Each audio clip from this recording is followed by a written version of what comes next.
everybody, this is Brian About Town. I welcome you to our new show. It's Iredell County Sheriff's Office Community Watch with Sheriff Darren Campbell. So each month we're going to do a rundown of the most wanted in Iredell County, and Sheriff Campbell will review those folks he's looking for here in Iredell County and Statesville. And also he'll do a kind of an update of what's going on here at the Iredell County Sheriff's Office. So let's go to Sheriff Campbell right now and see kind of a rundown of the most wanted. And if you have any information for these individuals, please call their contact line, the tip line, or Crime Stoppers right away to give him information to track down these folks that are the most wanted here in Iredell County. So let's take a listen. Well, each month here at the Iredell County Sheriff's Office, we would like to show you that crime does not pay. And every month we will try to be profiling through this segment of some of our most wanted. Before I get started, some of the numbers you need to remember with contact and report anything that you may see. One is 704-878-3180. That is the Iredell County Sheriff's Office main number. Another, for any crime, including us, Mooresville, or Statesville, Crime Stoppers is 704-662-1340. And finally, obviously, by us using social media here, it's a great tool. You can follow us at Iredell County Sheriff and report any leads that you may have on this person or others. And obviously anything we can, we try to keep everything anonymous. But starting off, our first person this month that we would like to profile is Andre Levis Knox. He's a Statesville resident and he is wanted for possession with intent to sell and deliver cocaine. Our second person, Jennifer Head. Felony breaking and entering, felony larceny after breaking and entering. Our third person, Buck Isaac Lucas. He is wanted for felony breaking and entering and felony larceny after breaking and entering. Our last two at number 4 will be Fletcher Napoleon Jones. He's wanted for felony larceny of a firearm. And our final number 5 is John Allen Carisi, felony breaking and entering. If you have information on any of these individuals or any others that may be wanted in Iredell County, please contact the Sheriff's Office or your local police department.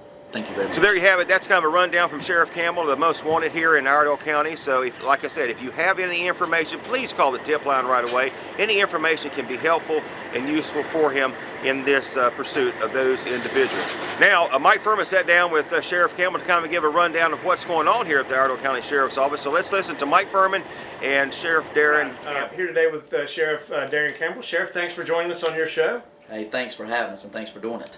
Now, October is Domestic Violence Awareness Month. A lot of different events and programming going on throughout the county. Lots of agencies are publicly taking a stand against domestic violence, and information and education is the key. I thought we'd just start today's interview by talking about domestic violence and what your agency sees and the number of reports that you get and how you handle those calls. Well, we do get a lot, and obviously domestic violence is a problem not just in Iredell but across the country and everywhere, probably across the world.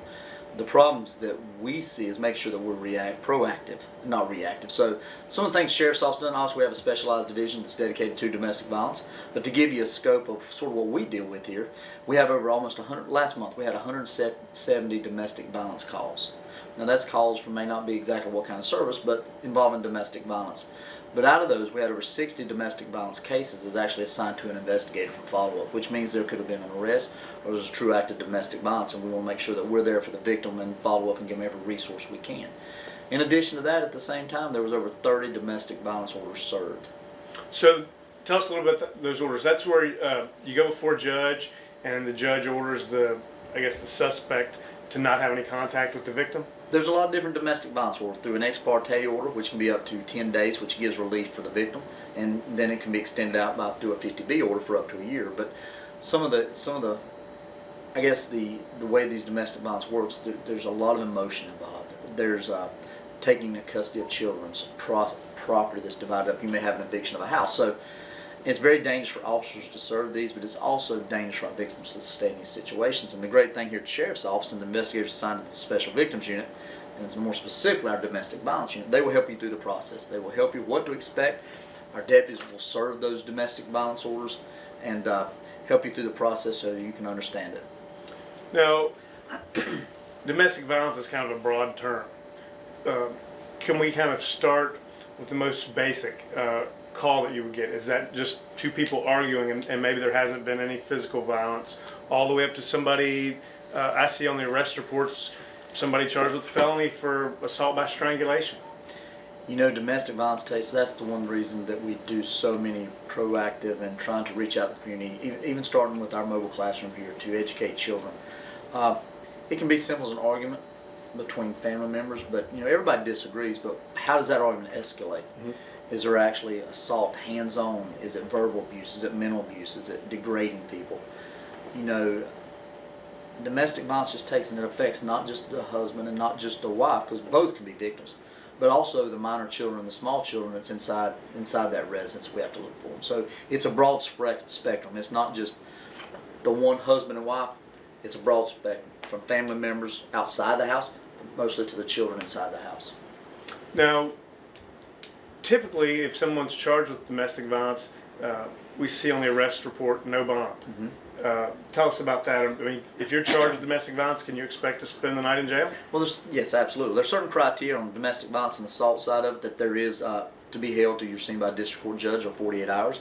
And a lot of that is why the General Assembly put that in place. Was a lot is to protect the victims and also a cooling off period to make sure there's no, aggressive retaliation. Mm-hmm. So it doesn't escalate. It doesn't escalate, and it gives a chance. And by this way, the victim's not blamed for moving out. Everybody gets to sit down.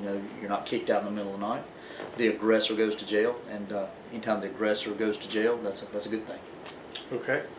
Now we have Halloween coming up here at the end of the month. Absolutely. Let's transition a little bit into a talk on things that parents and teenagers and younger trick-or-treaters should know. Advice you have so they can stay safe on what should be a fun night. I'm sure it will be a fun night. Some of the things, basically like when we were growing up, is make sure that you wear a costume that is people can see you through traffic. Make sure you go to places that you know and you're familiar with and people you're familiar with. Always remember the age-old thing is leave the light on, you're welcome. And sometimes the light's off, you're not welcome. Something for parents to remember. But things have changed a little bit. We used to drive around the neighborhoods and drop off. Now we obviously have a lot more people in the county. It's a lot harder to stop and back out of driveways at night. So what most people have resorted to, is churches, trunk or treats, or states like downtown promoting Halloween for everybody to come out and in a safe manner. So that's some of the things we're doing. And obviously, if you're concerned and if you see anything suspicious, we will have deputies working. In fact, we'll have extra deputies out sort of make sure our sex offenders compliance is held to the standard. And also, children should obviously trick-or-treat in groups. Let the parents know where they're going to be if they're not, if they're older and they're not out with their parents. Should have a cell phone with them in case they need to contact their parents, but not be on their cell phone while they're walking around. Yeah, try not to be texting on the cell phone while you're walking around, and also little kids should be accompanied by an adult or somebody that you trust. Some of your popular trick-or-treating hours are around 5:30 to about 8:30. Mm-hmm. Some of them go later, give or take, depending on the maturity level of the child.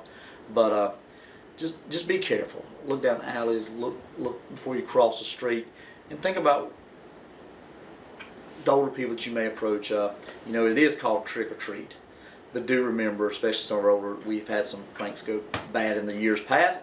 So use all due caution and be respectful of the other ones and the older people that wants to celebrate by giving the treats to younger people.